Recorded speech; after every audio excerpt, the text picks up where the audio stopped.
আমরা মুসলিমের অধিকার চাই না, চাকমার অধিকার চাই না, বৌদ্ধের অধিকার চাই না, হিন্দুর অধিকার চাই না, আমরা মানবাধিকার চাই। মানবাধিকার সবার জন্য সমান হোক। পাহাড়ে অবস্থিত বাঙালি সমাজ যেভাবে নিপীড়িত এবং বৈষম্য এবং মানবাধিকারের লঙ্ঘনের শিকার হচ্ছে, সেখান থেকে আমরা নিষ্কৃতি চাই।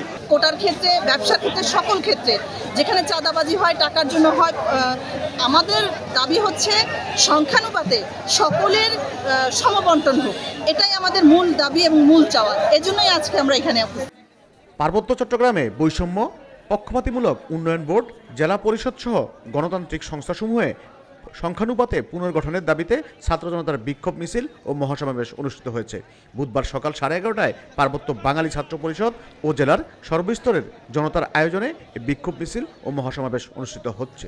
জেলা শহর ও উপজেলা থেকে বিপুল পরিমাণ লোকজন দাবি আদায়ের লক্ষ্যে সমাবেশে মিলিত হয়। শহরের পৌরসভা চত্বর হতে হাজার হাজার ছাত্র জনতা তাদের প্রকৃত দাবি দাওয়া তুলে ধরে বিক্ষোভ মিছিল নিয়ে ভেদিস্থ ক্ষুদ্র নৃগোষ্ঠী অডিটোরিয়ামে মহাসমাবেশে অংশগ্রহণ করে। মহাসমাবেশের নেতৃত্ব দেন আহ্বায়ক মোহাম্মদ কামাল উদ্দিন ও পার্বত্য বাঙালি ছাত্রনেতা হাবিব আজম।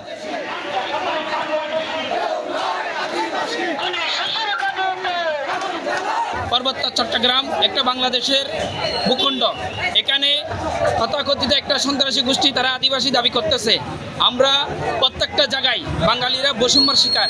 চাকরির ক্ষেত্রে, বিশ্ববিদ্যালয়ে ভর্তির ক্ষেত্রে আমরা প্রত্যেকটা জায়গায়, প্রত্যেকটা কাজের মধ্যে আমরা বৈষম্যের শিকার হচ্ছে বাঙালিরা। আজকে আমরা আমাদের অধিকার আদায়ের জন্য আমরা এখানে জড়িত হচ্ছি। এখানে পার্বত্য চট্টগ্রামের মধ্যে অনেকেই অবৈধ অস্ত্র আছে। আমাদের নিরাপত্তার সাথে ওই অবৈধ অস্ত্র উদ্ধার করতে হবে এবং সেনা ক্যাম্প বৃদ্ধি করতে হবে। এখানে কোনো আদিবাসী নাই, আমরা সবাই বাঙালি। পুরো দেশের মধ্যে একরকম সংবিধান চলে, এখানে আরেক রকম সংবিধান। বাংলাদেশের কোনো সংবিধান, আদিবাসী কোনো শব্দ নেই, কিন্তু তারা নতুনভাবে একটা ষড়যন্ত্র জাল পেতেছে, যেখানে আদিবাসী বলে একটা তাদের সঙ্গে দিয়ে চলে যাচ্ছে। এর বিরুদ্ধে আমাদের প্রতিবাদ। যেমন নাকি আমাদের পার্বত্য এলাকার বাঙালিরা 54% হওয়ার পরও আমরা কিন্তু চাকরির ক্ষেত্রে, শিক্ষার ক্ষেত্রে এখনও যদি আমরা আমাদের প্রতিনিধি চলতে হচ্ছে না, যার কারণে আমাদের এই আন্দোলন।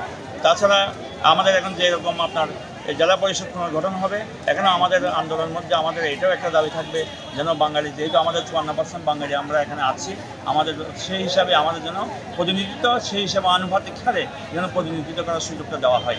পার্বত্য চট্টগ্রামে প্রায় 54% বাঙালি। আমরা পার্বত্য চট্টগ্রামকে নিয়ে যে সন্তুলন এবং প্রশিক্ষণ ছাড়া ইউপিডিএফ যে আলাদা একটা রাষ্ট্র জুমলেন গঠন করার জন্য গভীর ষড়যন্ত্র করছে। এবং আপনারা দেখেছেন ইতিপূর্বে যে ছাত্রদের যেই মহান রক্তের মাধ্যমে, রক্তের বদলে বৈষম্যবিরোধী ছাত্র আন্দোলনের যেই আন্দোলন হয়েছে, আন্দোলনের মাধ্যমে একটি ফ্যাসিস্ট সরকার যে উৎখাত হয়েছে, এই ফ্যাসিস্ট সরকার উৎখাতের আগে এই আন্দোলনে, বৈষম্যবিরোধী ছাত্র আন্দোলনে উপজাতিদের কোনো কন্ট্রিবিউশন ছিল না।